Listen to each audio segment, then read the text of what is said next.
Magandang hapon mga kalodi, ka-PM, ka-reels, ka-followers ko dyan. Hello sa inyong lahat guys. Nagluluto na naman ako ngayon guys ng aming ulam mamaya.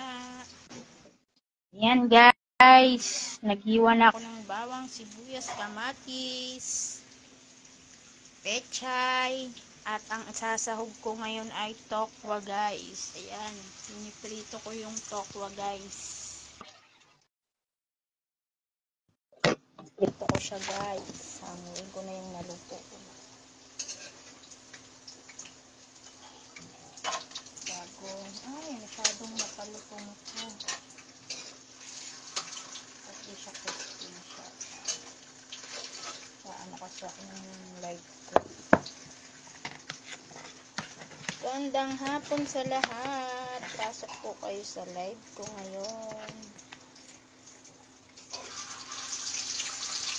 Ano pong niluluto niyo? Anong ginagawa niyo ngayon guys?